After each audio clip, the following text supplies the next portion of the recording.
Welcome back, Redeemers. Thank you for joining us again. I'm Curtis. I'm Nick. And today we got a special one from Stray Kids, Chronosaurus. One that's very high up on my list personally. Wanted Nick to check it out, get a little bit more of a sense of kind of some of the earlier Stray Kids stuff, I want to say. Without further ado. This will be interesting.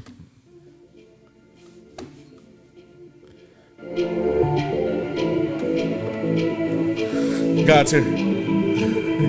시작부 달려왔는데 아직 주변은 어둡기만 해 시간이 해결해 줄 거라는 말 내겐 그저 두려뿐인 말 시간이 해결할 수 없어 기다리다가 결국 붙잡혀보든 해야 해 난 다를 수 없어 이곳의 시간은 금을 가끔 쓰니까 소잡히 속 잡히는 건 날 가끔이다 매일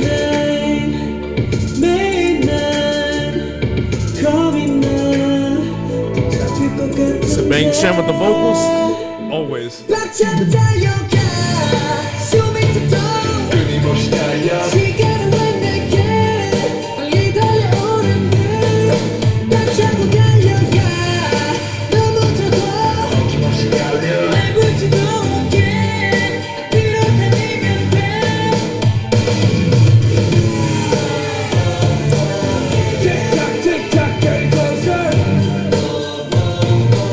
Like TikTok, you don't stop. Countdown 이제 어떡해 노래 시계 속에 난 갇혀있는 듯해 Watch out 우리 거야 해 Countdown 이제 어떡해 멈추면 바로 끝인데 The mock man. 꽉잡고 달려야 숨 밑에도 끊임없이 달려 시간은 왜 내게 빨리 달려오는데 꽉잡고 달려가 나 멈춰도 끊임없이 달려 날 볼 수도 없게 앞으로 달리면 돼 You like the tunnel with no line Yeah I like that.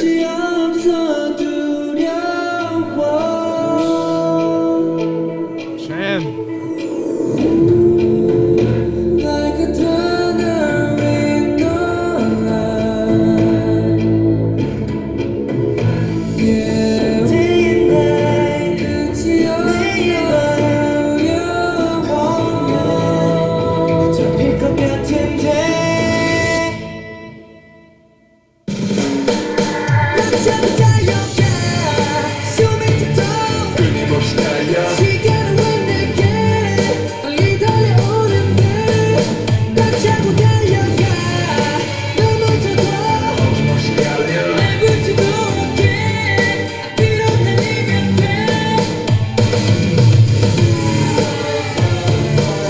TikTok, you know.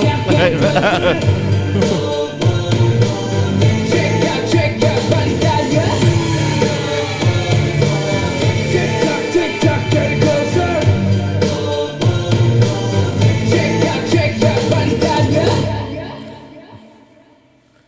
Felt like they made that song for the dinosaurs that were going extinct when the meteor was hitting. Nah, I like that a lot. I'm downloading it too because I felt like the speakers was bumping, but I felt like the speakers did a disservice. I felt like it was going to hit harder in my car. Oh, it will. With that being said, I love y'all, but I might have to turn y'all down a little bit more.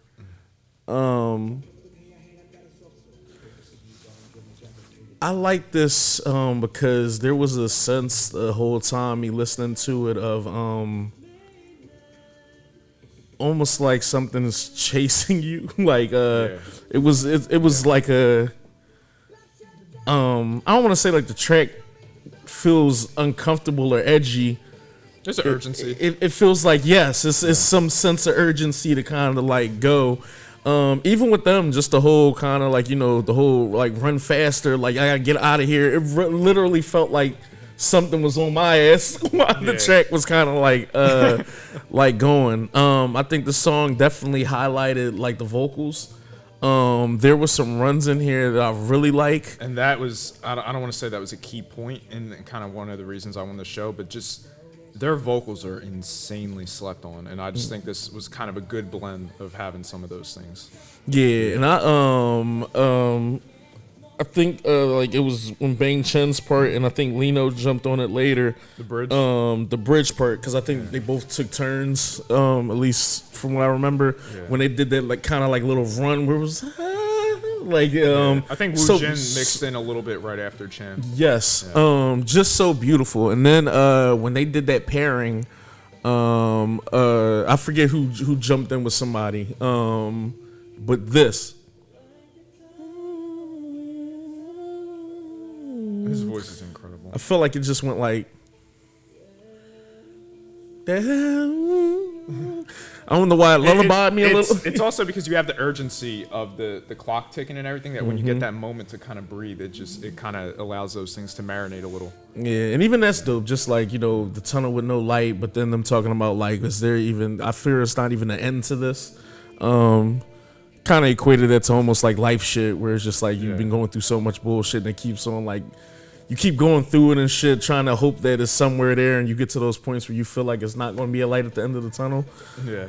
So I like that a lot, and then I like how the production literally kicked right back up almost on some run faster. Like, I don't know.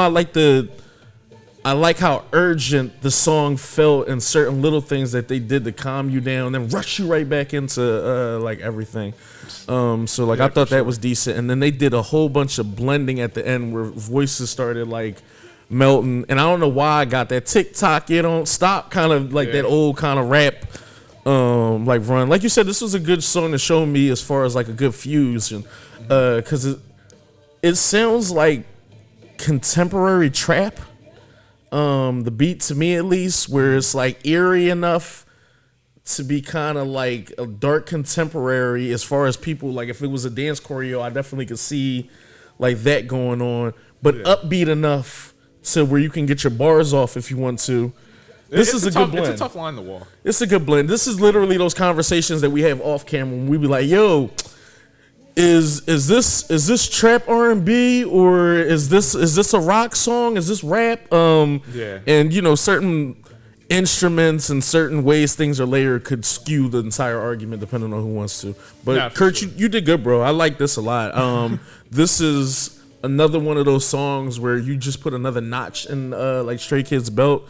At this point, I think they do any song they want. Whatever genre they feel like stepping into, I feel like they kind of can go. And I think this definitely is a song that high notes their vocals a lot more. Like you said, we give them praise on here as far as vocals and everything go, but I don't hear it enough. There are some sleepers, because I told you as of late and stuff like that, Lino and Woojin, I think when they've been like singing, have been catching me a little bit more. Woojin was the lead vocalist of the group, and ironically was a trainee from SM who had gotten cut, and we know about SM and the vocal training. So he came in with a really big vocal presence as well. And Lino makes sense. Lino, and I know we've heard Taste and things like that kind of accentuate a lot more of his vocals, particularly. His vocals are so beautiful, but it's like, I feel like that with everyone. I mean, mind you, you had pointed out Chan. You pointed out Chan in God's Menu, too, as far as the little bridge, the slowdown moment, or rather the pre-chorus, if I'm not mistaken. So Chan's vocals are there, and it's like we hear, you know, IN and Seungmin particularly. Seungmin's timbre voice is so present to me and has such a distinction to me. Because Seungmin jumped on and did a blend. I don't know who else was the lead. Normally, IN kind of will blend with him a little bit. But the weird thing is, Han is arguably a lead vocalist and rapper as well. Biased. And it's like his vocals are largely, I would say, a majority of the hook. But then it's like Chang Bin is seen as the main rapper. The vocals that you'll come to hear from him are insane. Yeah, so it's like there is so like they're all such great vocalists. But I know Woojin, Woojin. Okay, yeah. I know normally him and Ian will kind of that fusion whenever they did the fucking sand dance, all this.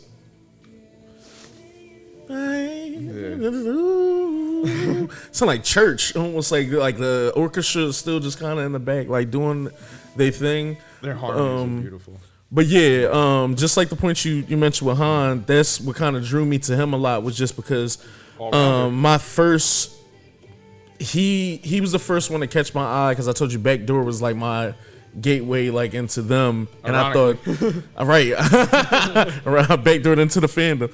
That's actually, believe it or not, that's actually what the message of the song is. It's like VIP exclusivity, like yo, we, VIP, but also like, come here. Like, yeah, you want to come in? They're like, shit, yeah. I was like, yeah, I think I do. Which was ironic. You did not see it earlier. My mom and Kay, and then right before we left the house, they had Backdoor on.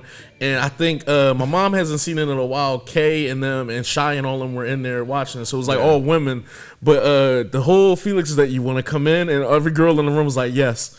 All I can say is you haven't seen anything yet. Yeah, Felix has a lot of lines like that where it's like, because he's the distinct voice in the group, so he'll get like kind of the punch in a lot of those tracks. He was the easiest person to always kind of even cooking like a chef. I'm a 5-star Michelin, and God's Menu. It's like he gets like a lot of the kind of iconic lines, rightfully so. I do wish there was a little bit more Felix in this, but that's just because I love his voice so much and his presence. He was my original bias, because ironically it's a cheat just because he's as deep as his voice is. He is the biggest sweetheart in the group. And it's so strange because it's like, not to say a deep voice means like an inherent kind of, like aggression or meanness or anything like that. I know what you mean. But it's just like it's like his voice on tracks versus like how he is in person is just, I love the blend of him, and he like, you can't help but love Felix. And honestly, I feel like that with really everyone in the group. But, I do agree with you though. Not like I said, not. First off, I think some fandoms and some people gotta understand that like everybody, especially if the group is good, people are gonna take turns shining, for sure. Like on tracks. So even if it's one of those tracks, like I wish I'd have got more whoever, it might just be someone else's track. I don't know why Bang Chen stood out to me kind of the most on this track. Maybe after a few more listens that might change, but it's some of his cadences and some of the stuff he did on here kind of just. And I just like, all right, bro. I love his production too. Yeah, Chan. If Chan is anyone's bias, especially what he had to go through founding the group essentially, picking all the members, like he orchestrated the perfect culmination of members, and it really is incredible. Like, so if someone told me that was a reason alone for them, I'd believe it. If someone told me, oh my God, the production, right, his genius production, I'd believe it. But you have vocals like these. And then, the pre-chorus, rather, to God's Menu, and so many tracks that I can't wait to get into. Yep. I mean, Chan, like, yeah, right? It's like, the urgency picking up. I don't know why, and like you said, the clock kind of going. I don't know, I love that. It just, he carried. And like you said, this was. I know some people are like, what do you mean by such and such carried? Like, it's all other members. Obviously, everybody did their thing, but it's something about those parts that resonated a little bit more with me. You could argue like it's the heart of the song almost. I like it. It even the step back, or rather the launching into the urgency, has momentum because of the slow moments. You know what I mean? But just to touch briefly on kind of the whole Chronosaurus thing, essentially it kind of feels like you're in a maze, right? And essentially, Chronos ties into like time, like chronological. Chron, like the prefix chron has a lot of emphasis with time. The saurus being beast. So the connection of the two words literally being a beast of time. So essentially, you are literally running through a maze, and this beast of time is trying to catch you, almost like the Minotaur in the maze in like the biblical sense. And you can't trick time, you can't defeat time. Time is always going to catch up to you. That's where the urgency is. It's where you're running. You're trying to not be consumed by time. You're trying to reach that, whether it's your dream or whatever, or find who you are before time essentially takes you. That's so funny because is Chronos? Am I tripping? I'm trying to think of what Chronos was in Greek terms. I believe God of time, if I'm not mistaken. But no, it's funny too. Or actually, I'll wait until kind of after you. King of Titans, God of time. Yeah. Particularly. So they personified time into a literal beast and kept it within the aspect of trying to escape a maze. And I really love the creativity in it. And that's why I call in the question, I'm not going to make this about that, but when people kind of get a better understanding of how brilliant their concepts are, in their wordplay. Like for example, elevator, right? Mm-hmm. But H in front of it, elevator, and you think it's actually, you know, because of hell. But weirdly enough, the way it's kind of described is that it's actually heaven and hell. The H could represent heaven or hell. You know what I mean? Mm-hmm. In elevator, and it's that journey that you take that's either going to send you to the top or to the bottom. You know, representing your penthouse, your heaven, or your hell, through all that. And I just like how they kind of include those little writing details to kind of be conceptual. But ironically, there's also a creature in Australia that is called a Chronosaurus, but with a K. So it's a beast. And mind you, Chan is from Australia as well as Felix. So there's wordplay on the beast aspect of a literal Chronosaurus. And I don't know how common the animal is or if it's an outdated or anything, but it kept with the dinosaur thing with time. So it's just I just love the wordplay of the title in and of itself. And in Chang Bin's verse specifically, he says, is this time, like this time that I'm facing, is this gold or is this a beast? In other words, is it like whatever is going to catch up to me and ultimately, you know, take my life or whatever is going to be a beast, but it's also gold because it's precious in the sense of like, you know, time is the biggest commodity because it's something we can't buy or like change. So I really love the wordplay of that. And then Lino had a part where he basically said like sinking in an hourglass. So it's consuming you. It's literally time consuming you and drowning you. And I just love kind of how they integrated all of those parts within that. And then you balance out the vocals and, you know, the urgency of everything, the clock ticking and how they kind of play with the BPM of those things to kind of make it either speed up and have more urgency or kind of slow down. Because you know how time is ultimately like, I don't want to say it's subjective because it's very objective, but it's also like if you're having a fun time, time goes faster. And if you're kind of, you know, being bored or something, it could slow down for you perhaps, but it's all objectively the same. It's just our perception of it. They kind of play on a lot of that within the production as well. So yeah, it's funny too, you talking about running out of time. The biggest thing with like Chronos, at least to my knowledge, especially in Greek mythology, was that it was always that the prophecy of like his kids would like overthrow him and kill him or whatever, and the whole I believe Kronos used to eat the kids prior to, and then Zeus was born, and then they hit him, and then they had the whole fighting and everything, and then his kids eventually did kill him, and he did run out of time. Self-fulfilling prophecy, it seems. So like that's it's another, as soon as you mentioned Kronos, all that was like popping in my head too, whatever. No, I see. But nah, I like that a lot, bro. I like how that's kind of like the pillar in K-pop is just how someone can play with words or do something in like the title of the song and then conceptualize like that title throughout the entire track, and then just have 7-8 different members take their turns just fucking like boring you to death kind of about like, you know, said title. And I think they did a good job. Yeah, it was no misses on here and stuff. I mean, I guess maybe if I had a gripe, maybe I would have like wanted a little bit more. Not in the sense of saying like the chorus or the pre-chorus was kind of like ran along as far as like length goes and stuff like that. No, I see what you mean. Because I felt like that was, I guess, the opportunity for the vocalist to kind of share the same lines as far as the pre-chorus and the chorus goes. Yeah. But conceptually, as far as the song as a whole, I think it did everything that it set out to do. And for this to kind of quote unquote be like a B-side, it was more depth in this B-side than you see in some people's like A-sides. And that's essentially like a big point that I kind of have with a lot of their music. And I know this isn't particularly, especially if anyone's watching this that's a stay, you know, considers himself a stay. I'm not going to feed into that narrative, but just the idea that, you know, everything is just kind of, you know, pots and pans music like that. And I'm not trying to turn it into those things because I know, and honestly, anyone that probably is watching this is, you know, knows that that's not true.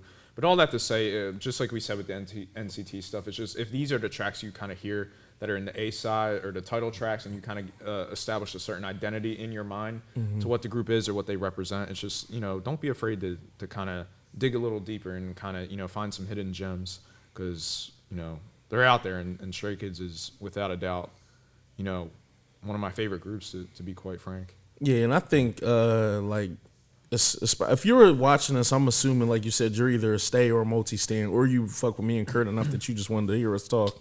Shout out to you. I know me and Always you. welcome to stay. I think me and you in particular have definitely not judged groups by just their title tracks. Yeah, for sure. We've always kind of given groups like, you know what, let's hear your B-sides, or let's hear, if this was your title tracks for this year and we just found you, let's see what you heard, what you sounded like a year ago, or let's give you a little bit more time just to kind of hear where it goes. I think people who are just kind of weaponizing people's title tracks are assholes.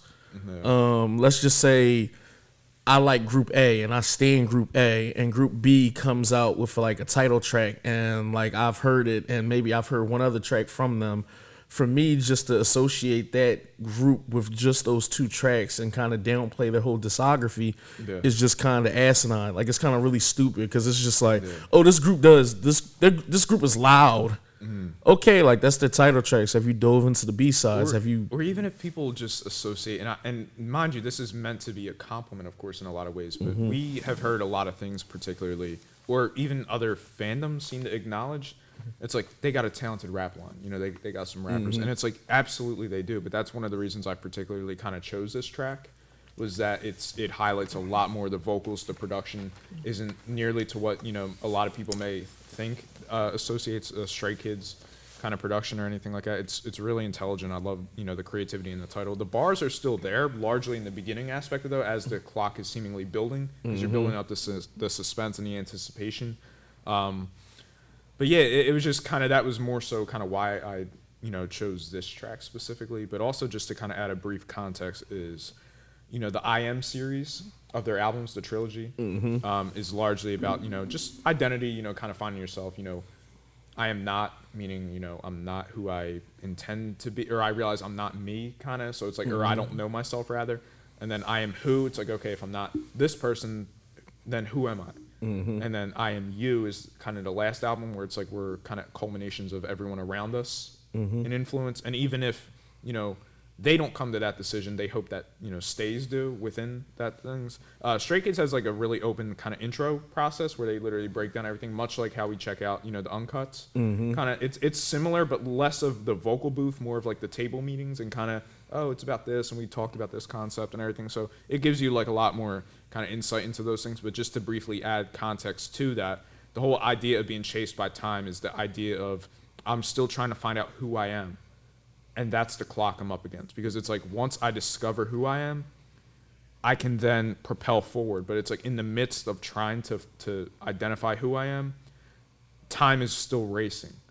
And you feel that urgency of like, I don't have this figured out in life by this age, you know what I mean? And kind of themes like that. So I respect all of those things as well. And I love, honestly, I feel like everyone really did their part on this. It's,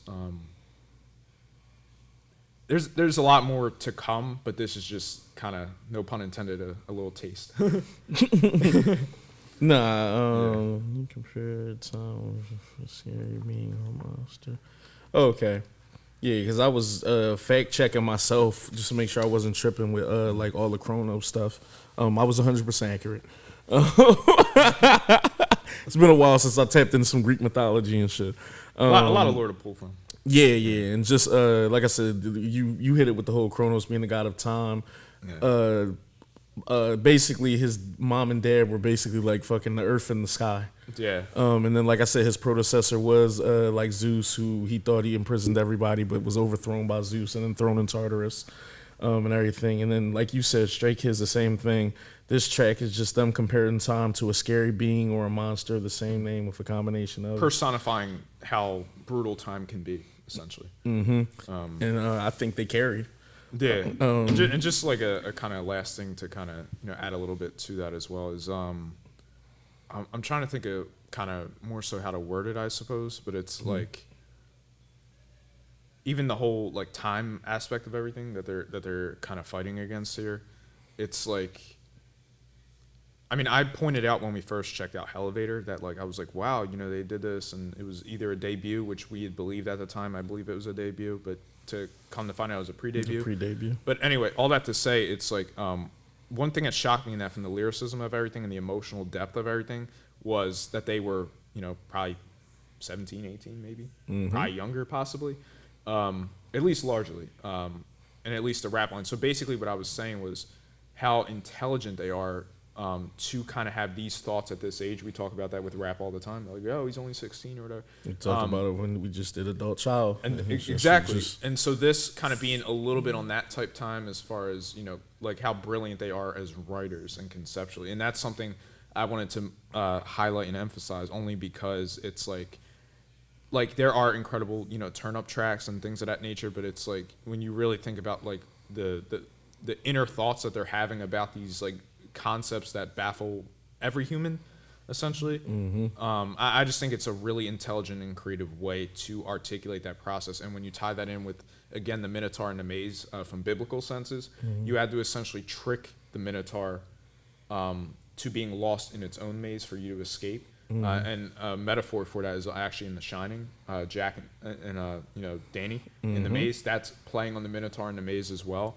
The beast that's kind of lurking in the maze, you don't quite know your direction.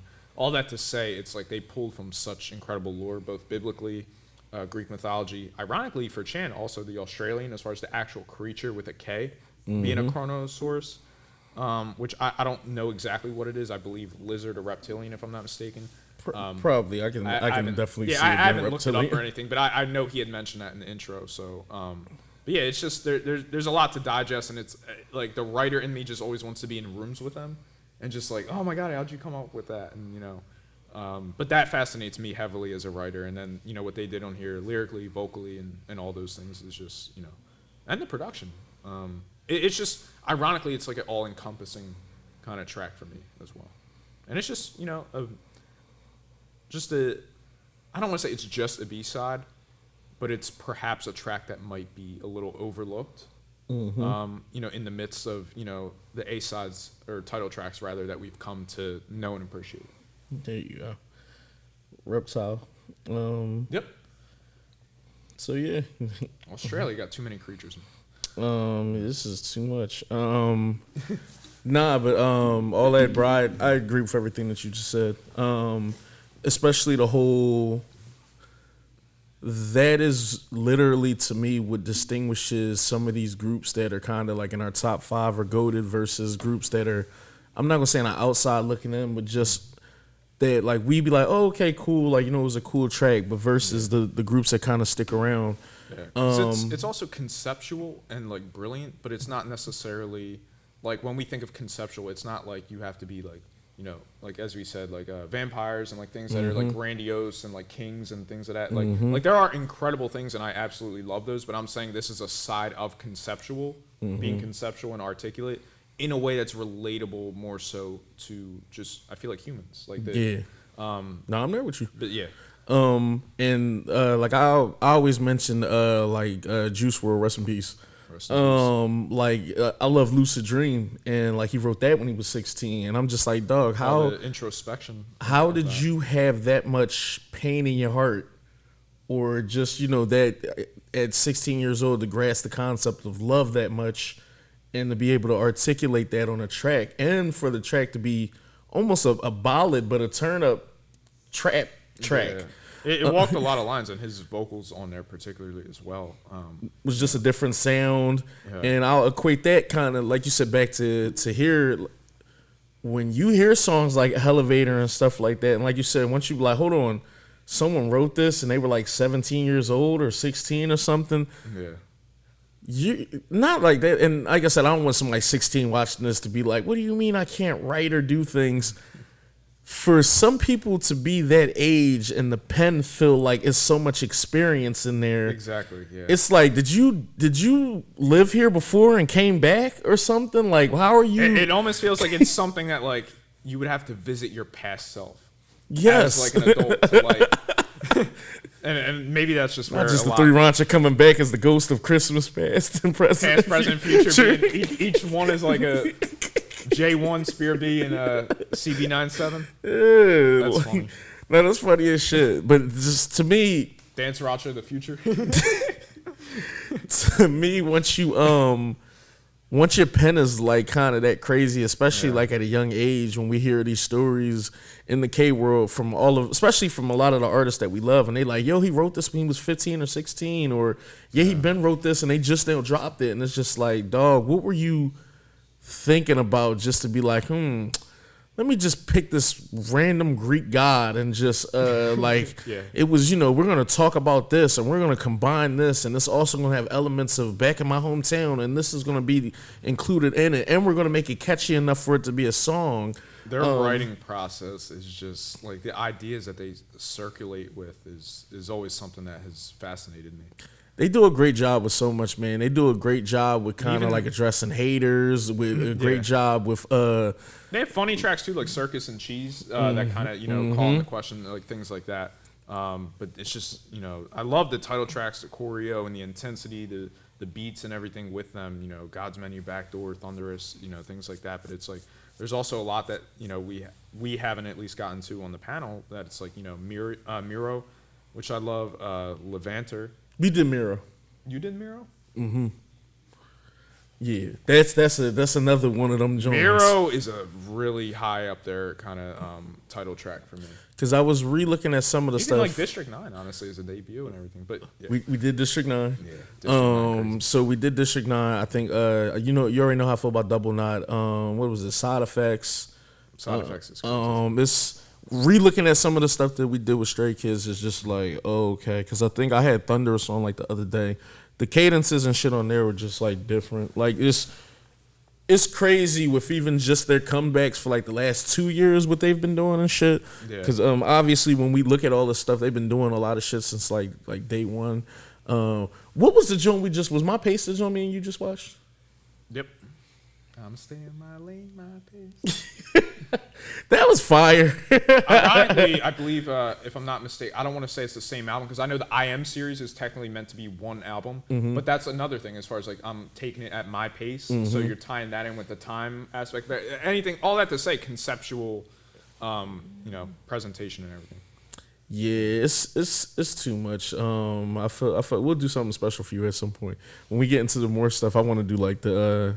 We get top 5 like straight tracks, and then we might cheat and just be like, what's your top 5 titles and top 5? I got a lot of the emotional B-sides, man.